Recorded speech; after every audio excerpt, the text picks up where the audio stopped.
Sorry, Gayle. Oh, there. Okay. Welcome to the video of Gayle Walton teaching us how to warm the cheese in the Instant Pot. Go, Gayle. You're going to start out with an Instant Pot, and notice the little red light says off. That means it's plugged in and ready to go. Now, in the Instant Pot, take a look in the Instant Pot without the liner. That is not how it should look when you start your process. Correct. So, here's the liner. It goes in the pot. You'll pour about a cup of water, and it doesn't have to be sterile water or anything because it's just going to be creating steam. You'll put about a cup in the liner. Then, also in the liner will go the insert. So that just drops in there. Then, you're going to take your cheese and May I interrupt with a Yes. pertinent question? Yes. On the instructions, which are posted here on the wall, it talks about turning that red insert toward the green dot. It doesn't matter. It doesn't. No, what I do Okay. is I have the handles placed so that when I lift the can out, because this is going to be holding the can, it's going to be heavy, somewhat tippy, and very, very dangerous if you should spill it. So I'm just going to have it so that it comes out easily and I can set it on the counter. Lovely. Thank you for answering that question. So now we're gonna, I'm just gonna open the cheese, so we'll stop the video, and when I have the cheese open, we'll continue. Now we have the cheese can open. I'm gonna take a spatula or a scraper and scrape the cheese off the lid.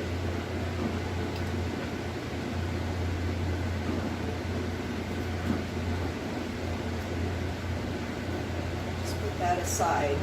The lids don't ever go straight into the garbage. You want to have a can in there for the lid to set into. Now, I'm going to take 2 spoonfuls, 2 very large spoonfuls of cheese out of the can and just put it in the warmer.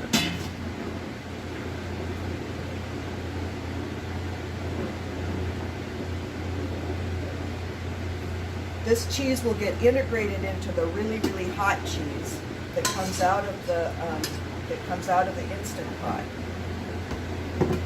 So it'll come up to temperature as soon as we've got everything got this real hot. So now what we're going to do is we're going to set these handles aside. You don't want the handles under the cheese. So I'm just going to take the cheese and set it right in there. So now you've got the cheese inside the insert, which is like a trivet. Trivet. Yes. So now comes the final process. That is, here's the Instant Pot lid.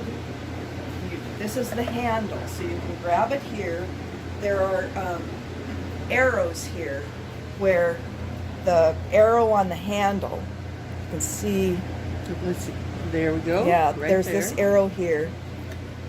You can line those up and drop the lid on, but really, after you've done it a couple times, you can just feel where that lid fits on. Because it should drop, it should just insert right into the, yeah, there Drop we the go. back, isn't it? Yeah. So now you rotate it. There we go. There we go. You rotate it so that this is locked into place. This arrow points toward the handle. So now what you've got is you've got a situation where this is all set up. so that it becomes a pressure cooker. So now you press manual right here, and 30 is not bad, but what we're going to do is we're going to take, you can use the arrow keys to go up or down. So And this is minutes. This is minutes. So you set it for 32 minutes. And you're ready. You're done. Now, keep in mind that you've got a great big thing of cheese in here to heat up. So this will start counting down. It'll probably take 15 or 20 minutes for it to start counting down, because everything has to heat up in there to the point where it can generate enough steam to do the pressure cooker. So we'll turn off the video, and when this starts, we'll turn it back on, and you can see how the rest of it goes.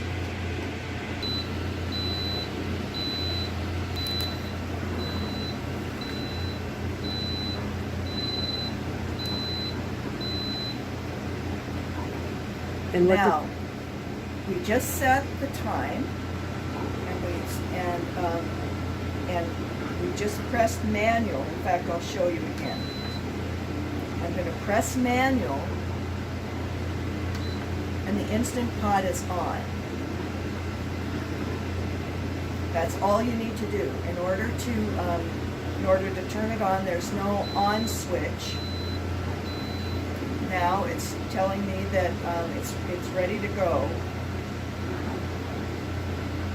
Does that beeping mean that it's up to heat inside? It does not mean it. All it means is that you've set the time, you've set the setting that you want, and now it's acknowledging that. Basically, that's what the beeping is doing. Great. Then, very shortly, it'll display 32 on this screen. That means that that's the countdown. If you look at it periodically, it'll say 31, 30. It'll count down to 0, and then that's the next time it will be, to let you know that the cooking is over.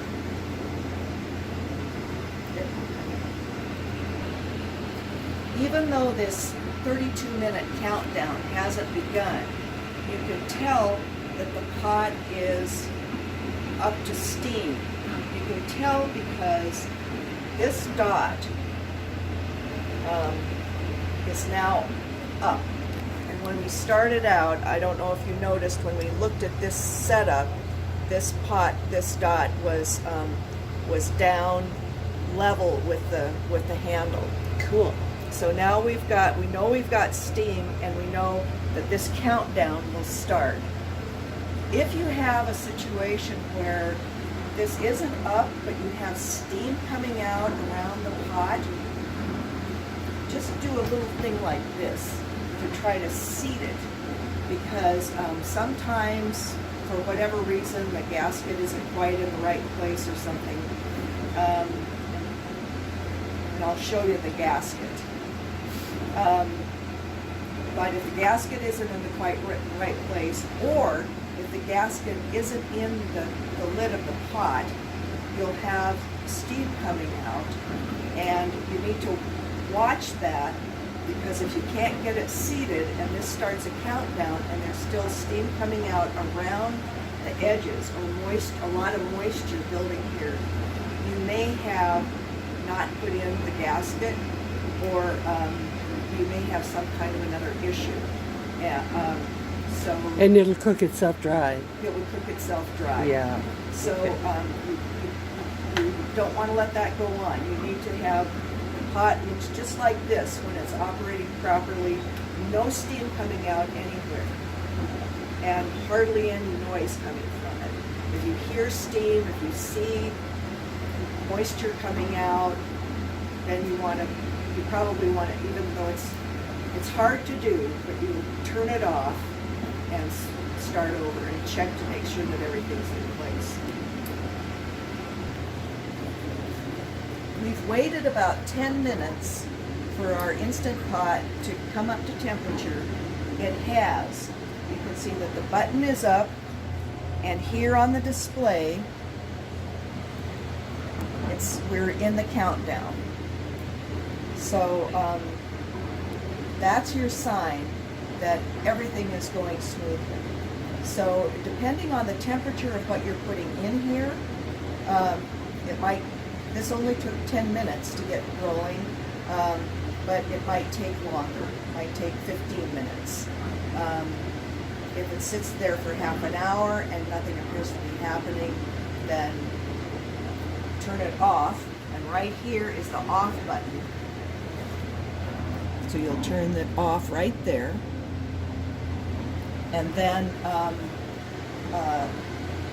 let off any steam that might have developed and start over. Okay, so here we are. The countdown has been all the way to 1, and we will just watch this for about 20 more seconds. Now, here we go. It's finished. Now the Instant Pot switches itself to low, and it'll stay warm for as long as you leave it there. Now what I do is, as soon as I see that the process is complete, it says low, I turn it off. I push this button and I turn it off. That way you're just sure. Now, the next thing we're going to do is pour off the steam and take the cheese out of the Instant Pot and put it in the warmer. Now, what I'm going to do is I am going to make sure that this is clear of the shelf. Oh. If you're working on the shelf, if you're working up here, you want to be sure that everything is, you've got clear space to put the cheese, you've got clear space to lift it out, because it is, as we used to say in the restaurant where I work, hot stuff. So now what we're going to do is what you do is you switch this lid either right or left to the vent position, but you'll know it's venting. And what you do is you put a towel, a fairly heavy towel, or I've got 3 washcloths here, because what you do is you switch this to the right, and notice now you've got steam coming out, and instead of having that steam come straight out in a really hot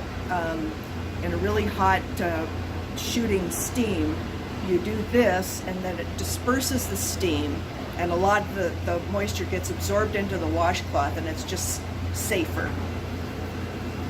So now we wait until this stops. And the other thing that will happen is that this little button will drop back into its neutral position. Take a look here. This is what it looks like in its neutral position. Perfect. Okay, so now what I do, because I'm impatient, is I'll take something and just kind of test this thing to see if it'll drop. See, it dropped? Yeah. Oh. Now, the next thing to do is be sure that you've got a hot pad or one of these towels that we were just using to grab it, and then you rotate it to the right. And the reason you do that is that they're still coming out, and this lid can get pretty hot. So then you just take the lid off and put it aside, someplace safe. And now you've got your hot, hot, hot cheese. Okay, now, so what I'm going to do is I'm going to take the lid off of the cooker, and then I'm going to pull this going to pull this out of here very carefully because this is a little unstable. Not real unstable. You can see that if I'm holding it close, then I'm going to push this out of the way so that now I have the best situation for dumping my cheese into the cooker. What I've discovered is a really good idea is to stir the cheese before you put it in there, because for some reason there tends to be a big glop somewhere in there and it makes a big splash and hot cheese goes splashing everywhere. A situation you want to avoid in my book. So I'm stirring it. Then I can just put the spoon back in the warmer. Most of the time when you're doing this, there'll be more cheese in the warmer, so stir that up a little bit. And then take hot pads. The silicone ones work, these work, anything works. But you need to have a hot pad, because this is, as we say in the restaurant biz, Hot stuff. So now you're going to pour that in there. And then your partner in crime, whoever that may be, will scrape it out. We're not going to do that right now because you know how to scrape it out. But you want to have the can very thoroughly scraped. It goes in the recycling. With the lid inside. With the lid inside. So the thing we'll do before we put it in the recycling is put the lid in. Now, in future cheese warmings, you'll have a can in the recycling and you can just dump the lid in. Because having sharp, pointy objects around, probably not such a good idea. Then what I do, because I'm usually adding this to other cheese, is I'm going to stir it, take its temperature to make sure it's plenty hot, and trust me, it will be. And I think that there's, do we add a correction about the temperature or the time? I put it in at 32. I think that the new agreed upon time is 30. If you just took it out of the fridge, that might not work. Mm-hmm. Maybe you'll want it for longer, but you kind of get a sense of what the temperatures of things are and how long they need to cook. So this should be well up to temperature. And now you're ready to do your chips and cheese. Da, da, da, da. Well done, Gayle. Thank you very much. Thank you.